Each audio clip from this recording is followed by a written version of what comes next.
Hola a todos, somos estudiantes de la Facultad de Medicina de la Escuela de Emergencias Médicas de la UNACHI. Mis compañeras Lisbeth Moreno y Gabriela Mojica y mi persona, Kaylin Chávez, vamos a estar hablando hoy acerca del sistema muscular en un sistema de rotafolio. El rotafolio existen dos tipos, el virtual y el físico. El físico lo tenemos de esta manera, que se podría elaborar con cualquier tipo de papel. Se podría presentar en un tipo de caballetes o en algún tipo de colgantes y se irían pasando las páginas y exponiendo los temas. El que nosotros decidimos hacer fue un rotafolio virtual, que no es más que una presentación de PowerPoint donde se presentan las diapositivas y de igual manera se van pasando las páginas. El tema escogido es sobre el sistema muscular, más específicamente sobre los miembros superiores. A cargo o a continuación va a estar mi compañera Lisbeth Moreno exponiendo el tema. Músculos que mueven la escápula. La acción de los músculos que mueven la escápula es la de estabilizar de manera que puedan funcionar como un origen estable para los músculos que mueven el húmero, ya que los movimientos escapulares acompañan a los humerales en la misma dirección, por lo que deben estabilizar la escápula para aumentar la amplitud de los movimientos.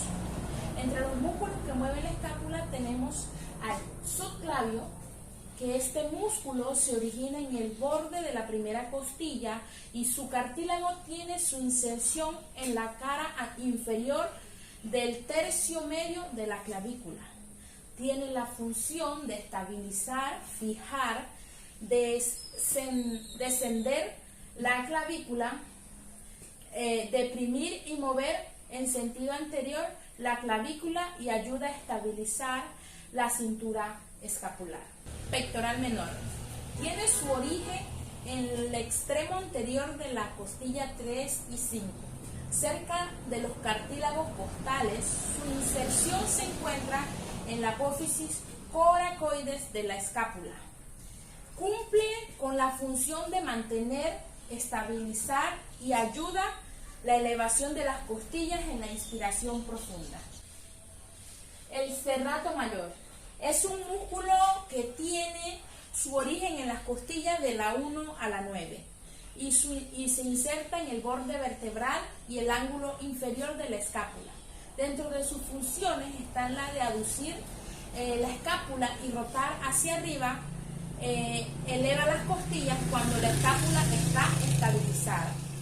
Tenemos al trapecio, que es un músculo que tiene su origen en diferentes puntos, como lo es la línea nucal superior del hueso occipital, los ligamentos nucales y la apófisis espinosa de la C7 a la T12.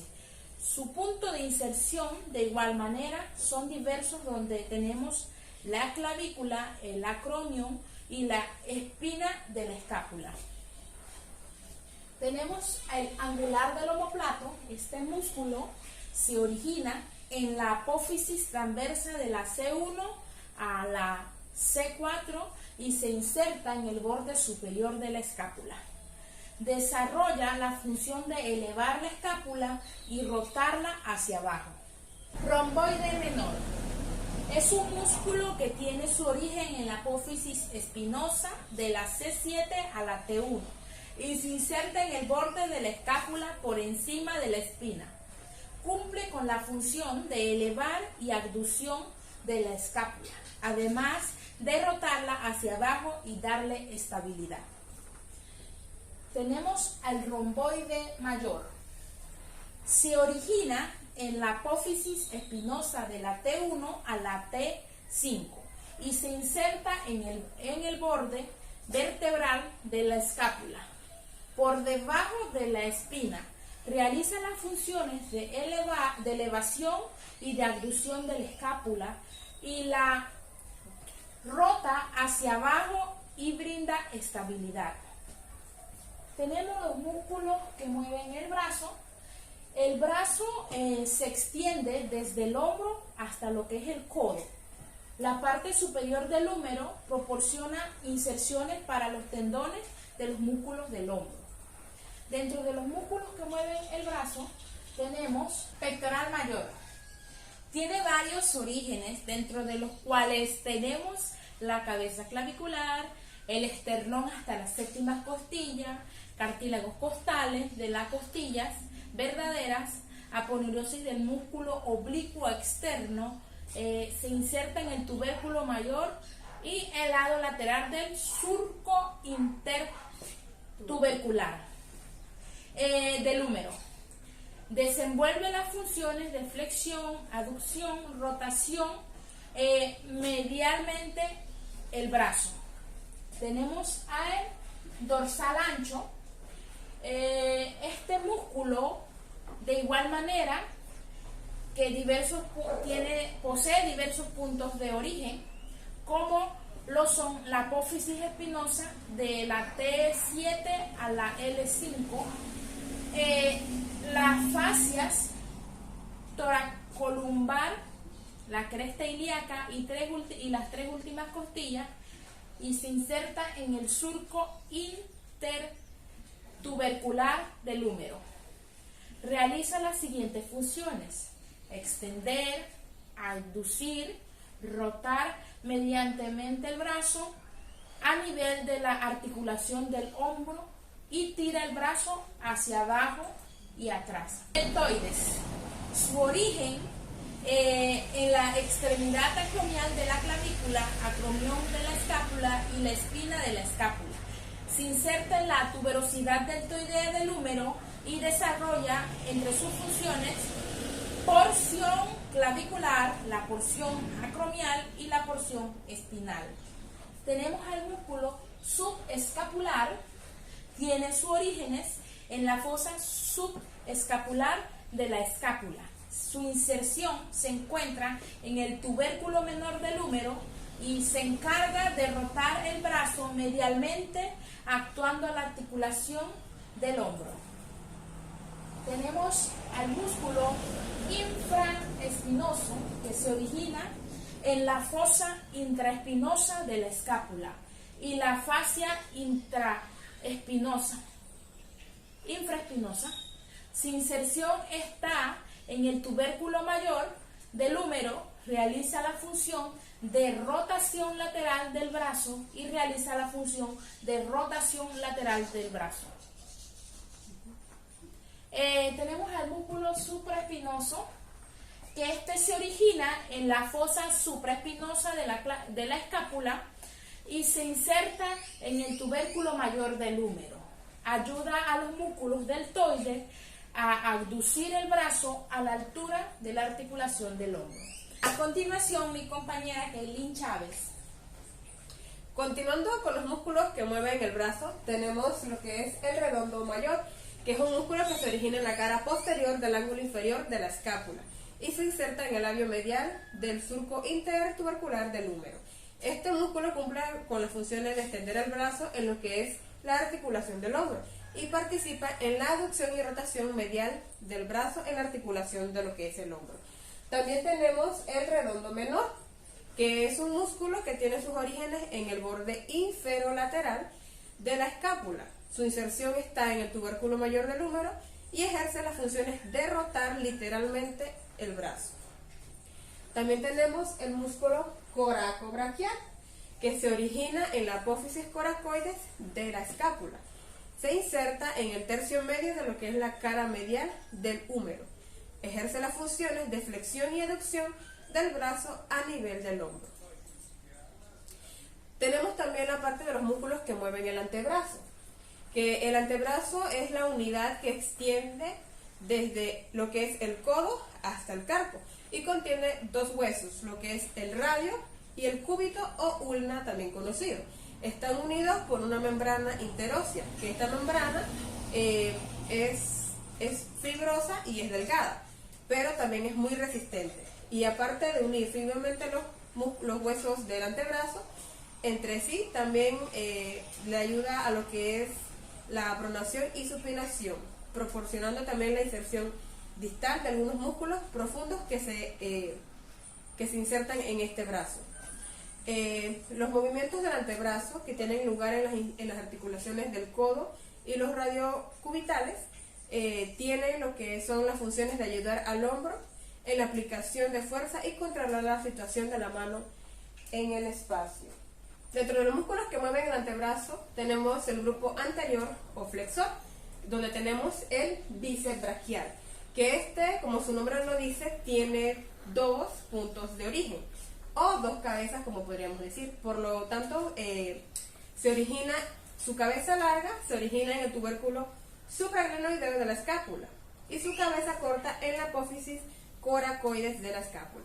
Tiene su inserción en la tuberosidad del radio y en la aponeurosis bicipital. Cumple con las funciones de flexionar y supinar el brazo a nivel del codo. También tenemos el braquial anterior, que se origina en la región distal de lo que es la cara anterior del húmero y se inserta en la tuberosidad del cúbito y en la apófisis coracoides del cúbito. Su acción es la de flexionar el antebrazo a nivel de lo que es la articulación del codo. Continuando con los grupos anteriores o flexores, tenemos lo que es el supinador largo, que este músculo se origina en el borde lateral extremo de lo que es la parte distal del húmero, insertándose por encima de la apófisis estiloides del radio. Este músculo cumple con la función de flexionar el antebrazo a nivel de la articulación del codo y supina y prona el antebrazo a nivel de las articulaciones radiocubitales hacia una posición neutra. También tenemos lo que es el tríceps braquial, que es un músculo que tiene tres cabezas o tres orígenes, donde su cabeza larga se origina en el tubérculo interglenoideo de la escápula, y tenemos la cabeza lateral que se origina en la mitad superior de la cara posterior del húmero. La cabeza medial se origina en la cara posterior del húmero por debajo de lo que es el surco del nervio radial y se inserta en lo que es el olecranon del cúbito. Es un músculo que extiende el antebrazo a nivel de la articulación del codo. También tenemos un grupo posterior o extensor, donde contamos con el anconio, que es un músculo que se origina en la cara posterior del epicóndilo lateral del húmero y se inserta en la cara lateral del olecranon. Esta tiene una porción proximal, que sería la del cúbito. También es un músculo que ayuda al tríceps braquial en lo que es la extensión del codo y abduce el cúbito en la pronación. Contando también con el pronador redondo, que es un músculo que tiene sus orígenes también en el epicóndilo medial del húmero y en la apófisis coracoides del cúbito. Este músculo se inserta en lo que es la superficie medio lateral del radio y cumpliendo con las siguientes funciones: de pronación del antebrazo en lo que es la articulación radiocubitales y flexiona débilmente el antebrazo en la articulación del codo. También tenemos lo que sería el pronador cuadrado, que tiene sus orígenes en la porción distal de lo que es el cuerpo del cúbito y se inserta en la porción distal del cuerpo del radio. Este es un músculo que desarrolla las funciones de pronación de lo que serían las articulaciones radiocubitales. También contamos con el supinador corto, que es un músculo que se origina en lo que son los epicóndilos laterales del húmero y en la cresta de dicho músculo, cerca de lo que es la escotadura del radio, insertándose en lo que es la superficie lateral del tercio proximal del radio. Realiza las funciones de supinar el antebrazo en las articulaciones radiocubitales. Músculos que mueven la mano. La mano es la parte manipuladora de los miembros superiores distales. Los músculos que se localizan en la palma de las manos son los responsables de los movimientos débiles, complejos y precisos que caracterizan a la mano humana. Dentro de estos tenemos lo que es el palmar mayor, que se origina en el epicóndilo lateral del húmero y se inserta en lo que es la mitad distal del retináculo flexor y la aponeurosis palmar. Su función es la de flexionar la mano a nivel del carpo y tensa la aponeurosis palmar. Y también tenemos lo que sería el palmar menor, que se origina en la aponeurosis palmar y en el retináculo flexor y se inserta en la piel del borde medial de la palma. Cumple con las funciones de profundizar en lo que sería el hueco de la mano y ayuda a la presión. A continuación, mi compañera Gabriela Mojica. Ok, continuamos con el cubital anterior. Tiene varios puntos de orígenes, donde la cabeza superficial se origina en el epicóndilo medial del húmero y la cabeza profunda se origina en el olecranón y borde posterior del cúbito. Su inserción se compone de diversos puntos, como lo son el hueso pisiforme, gancho del hueso ganchoso y base del quinto metacarpiano.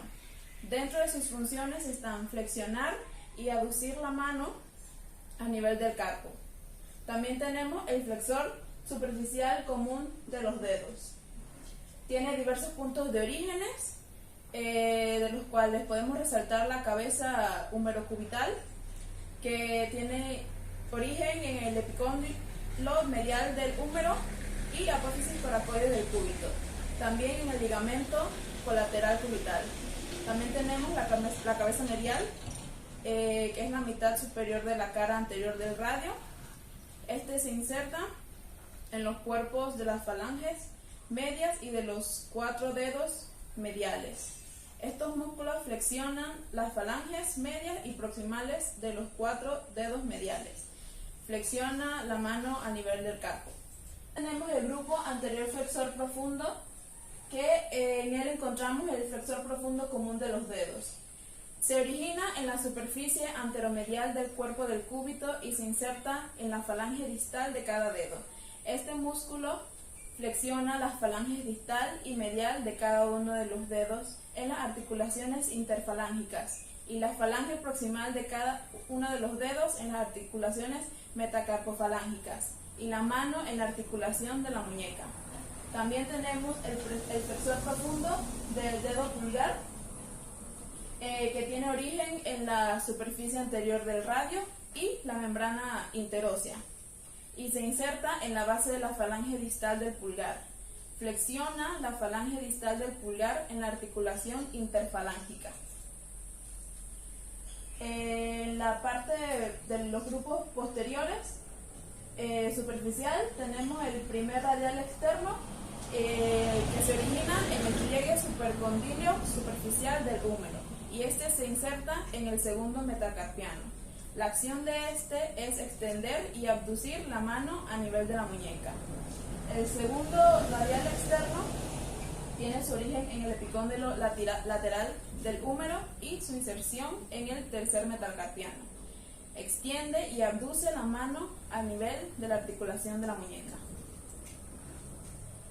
Seguido está el cubital posterior, que se origina en el epicóndilo lateral del húmero y en el borde posterior del cúbito y se inserta en el quinto metacarpiano.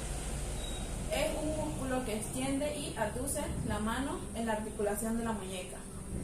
También tenemos el extensor propio del dedo meñique.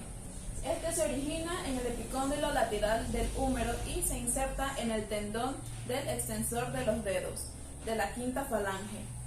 Desarrolla la acción de extender la falange proximal del dedo meñique en la articulación metacarpofalángica y en la mano la articulación de la muñeca. También tenemos un grupo posterior, extensor profundo de los dedos, que en él encontramos el abductor del dedo pulgar. Es un músculo que posee 2 cabezas, en donde la cabeza oblicua se origina en el hueso grande y el segundo y tercer metacarpiano, y la cabeza transversa se origina en el tercer metacarpiano. Tiene una inserción en el borde medial del falange proximal del pulgar por medio de un tendón que contiene un hueso sesamoideo. Abduce el dedo pulgar en las articulaciones carpometacarpiana y metacarpofalángica. También tenemos en este grupo el extensor largo del dedo pulgar, que tiene sus orígenes en la superficie posterior de la parte medial del cúbito y la membrana interósea, y se inserta en la base de la falange distal del pulgar. Extiende la falange distal del pulgar. Así como existe un extensor largo del dedo pulgar, también existe uno corto, que se origina en la superficie posterior de la parte medial del radio y la membrana interósea, y se inserta en la base de la falange proximal del pulgar. Extiende la falange proximal del pulgar en la articulación metacarpofalángica y extiende el primer metacarpiano del pulgar en la articulación carpometacarpiana. y la mano en la articulación de la muñeca. Por último tenemos al extensor propio del dedo índice, que se origina en la superficie posterior del cúbito y la membrana interósea. Se inserta en el tendón del extensor de los dedos índice y extiende la falange distal y medial del índice en la articulación interfalángica, la falange proximal del dedo índice en la articulación metacarpofalángica y la mano en la articulación de la muñeca. Gracias.